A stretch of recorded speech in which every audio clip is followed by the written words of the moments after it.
Bismillahirrahmanirrahim. Alhamdulillah awak dhewe masih diberi nikmat. Mugi-mugi saged ngaji manfaat barokah fiddini wa dunya wal akhirah. Bismillahirrahmanirrahim. Qauluhu kitabun nikahi utawi iku kitab nerangake nikah. Lagi sudah masuk dalam pembahasan nikah. Wa malan perkara silai maya ta'ala ingkang gumantung apa mah gumantung bihi kelawan nikah. Bayane maminal ahkami sangking pira-pira hukum wal qadaya lan pira-pira keputusan. Jadi nantinya pembahasan ini sudah masuk dalam pembahasan bab nikah dan juga masuk dalam perkara yang hubungannya dengan nikah. Masalah hukumnya nikah, syarat-syarat nikah dan lain-lain. Jadi penting sekali ketika kita hidup di masyarakat, nikah itu sering terjadi di masyarakat kita dan kita sebagai manusia itu harus tahu syarat-syaratnya, rukun-rukunnya nikah itu seperti apa. Qauluhu wa nikah, wa nikahu utawi nikah iku mustahabun iku den sunahake. Jadi nikah iku hukumnya disunahkan, sunah mau kanggo sapa liman kedue wong yahtaju engkang butuh sapa man butuh maring di ilaihi maring nikah. Hukum asal nikah iku hukumnya sunah, hukum asal. Lah kesunahan nikah iku bagi orang yang memang butuh nikah. Jadi ternyata dalam catatan yang Fathul Qorib iku bitau gani nafsi lil wat'i wayajidu ahbatahu kamarin wa nafakotin. Jadi ketika nantinya seseorang iku memang butuh nikah, kepengen nikah, sedangkan dia punya biaya untuk nikah, contohnya mahar dan nafkah istri, maka hukum nikah hukumnya menjadi sunnah. Itu hukum asal. Tapi nantinya ketika tidak punya biaya gimana? Fa'in faqata al-ahibah falam yustahab lahu an nikah. Ketika memang nantinya kok tidak punya biaya, ya tidak disunahkan nikah. Jadi hukum asal nikah sunnah. Hukum itu akan berubah tergantung keadaan kita. Bisa hukum nikah itu berubah menjadi wajib, bisa. Kalau memang sudah khawatir nanti nggak nikah terjadi zina, nanti nggak nikah malah terjadi perkara yang diharamkan Allah. Dan sedangkan dia punya biaya, wajib nikah. Tapi nek iki bahasanya belum sampai ke taraf khawatir zina, belum. Cuman seneng kepengen nikah. Kepengen nikah sudah ada biaya, hukumnya sunnah. Tapi nantinya itu akan berubah hukum menjadi haram, makruh dan lain-lain tergantung kondisi kita. Lah nikah itu kebolehan menikah itu berapa orang? Nah, ternyata dibahas juga dalam kitab iki. Wa yajuzulan wenang kanggone sapa lil khurri kedue wong merdeka apa sing wenang apa sing diolehno. Ayajma apa yen to ngumpulake sapa khur ngumpulno baina arba'i haraira ing dalem antarane papat pira-pira wong wadon merdeka. Jadi seorang yang merdeka iku diperbolehkan menikahi lebih dari satu, maksimal 4 perempuan merdeka. Jadi kita sebagai orang merdeka iku boleh nikah sampai 4 istri, tapi 4 istri yang merdeka. Lah ketika nantinya 4 istri iku terpenuhi, iku memang ada syarat-syaratnya. Jadi bahasan di Indonesia namanya poligami. Jadi nek poligami iku istri lebih dari 1 boleh, tapi maksimal 4. Setelah iku ketika nantinya sudah terpenuhi syarat-syaratnya monggo. Tapi syaratnya yang repot iku ada nafkah, ada biaya untuk mencukupi istrinya mau. Juga harus adil, lagi repotnya. Terkadang kita terbawa oleh nafsu, nikah istri 2, 3, 4 ketoke enak. Tapi kita juga harus tahu tanggung jawab seorang laki-laki itu bisa menanggung nafkah biaya hidup seorang istri. Jadi mendingan 1 tapi bisa mencukupi dan setia, bisa dibawa sampai ke surga daripada 2, 3, 4 tapi ditelantarkan. Nah, itu repot. Mulane jadilah seorang laki-laki yang bisa bertanggung jawab, menafkahi, membiayai istri. Meskipun toh satu. Tapi nek sampean memang mampu 2, 3, 4 sesuai dengan syarat-syarat, monggo. Tapi nek nggak mampu, mending satu aja. Walil abdilan kedue budak apa ya jema apa yen to ngumpulake sapa budak ngumpulno bainas nataini ing dalem antarane wadon loro. Ketika seorang budak nikah, hanya diperbolehkan menikahi 2 perempuan. Tapi nek orang merdeka kayak kita, itu kan 4 maksimal.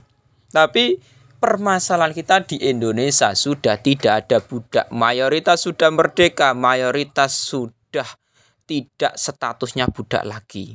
Jadi di Indonesia memang mayoritas merdeka. Dan pembantu itu bukan budak.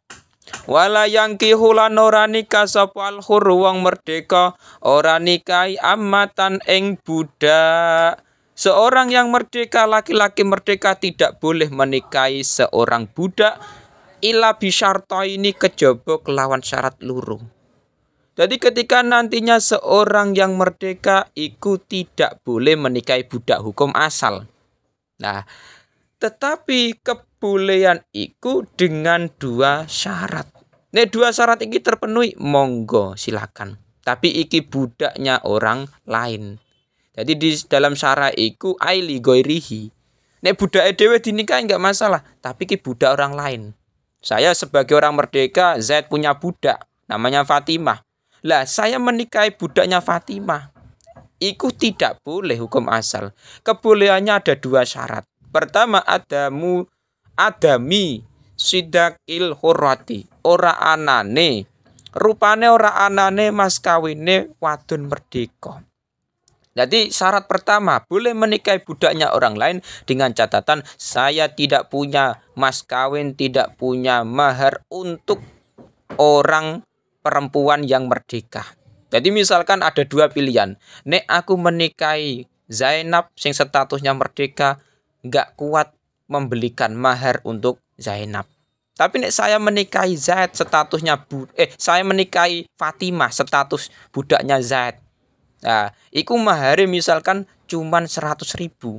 Kuat aku, tapi nek menikahi Zainab nggak mampu karena maharnya tinggi.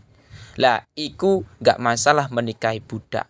Kalau memang tidak ada mahar untuk orang yang merdeka.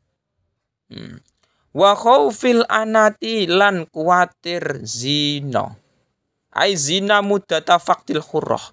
Jadi ketika nantinya ketika tidak adanya perempuan iku membahayakan, dikhawatirkan terjadi zina. Jadi sing dikhawatirkan nanti nek saya tidak menikahi perempuan budak, khawatir zina. Jadi misalkan di daerah Indonesia tidak ada perempuan-perempuan sing merdeka. Cuman ada budaknya Zaid, budaknya Umar dan lain-lain.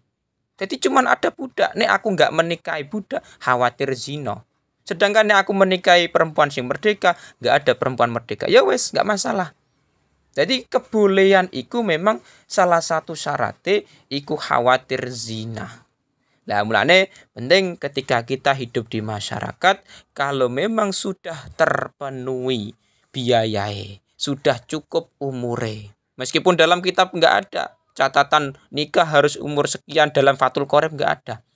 Tapi perlu juga kita menikah itu tidak hanya butuh biaya nikah saja, tapi umur iku ya penting. Jadi kita punya duit 1 miliar. Seandainya kita menikahi perempuan mampu, tapi kita kudu perlu tahu, nikah iku perlu umur yang dewasa, perlu umur yang matang. Umur 17 tahun, 16 tahun nikah, repot. Karena yang kita hadapi itu pernikahan itu bukan dolanan, bukan main-main, tapi itu untuk seumur sekali. Permasalahan kita ketika nantinya dihidup di masyarakat, itu tidak hanya yang kita hadapi itu masalah keuangan.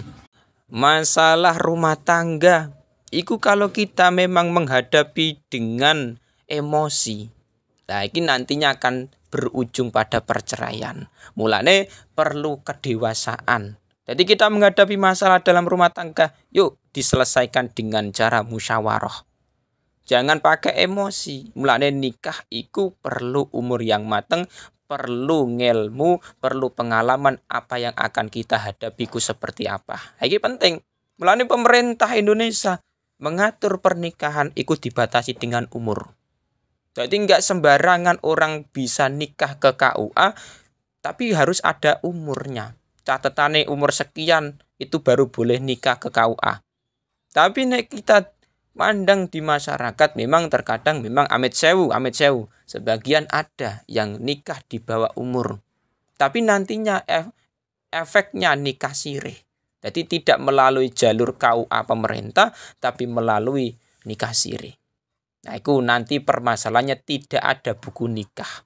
Nah, mulanya pesanku sewaktu saat ketika kita sudah saatnya menikah.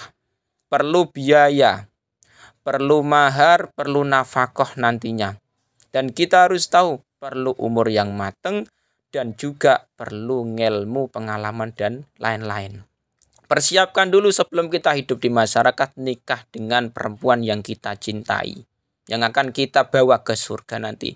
Mulane kita doa, ya Allah, semoga jodoh sing bakal kita nikahi itu nantinya jodoh sing bisa bermanfaat barokah, bisa digandeng sampai ke surga.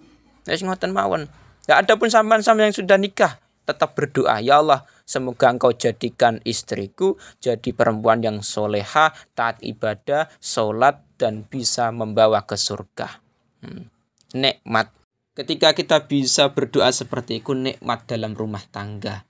Jadi hadapi masalah dengan musyawarah, jangan pakai emosi, dan sering-seringlah berdoa semoga keluarganya tentrem, sakinah, mawaddah, warahmah. Itu penting dalam bermasyarakat.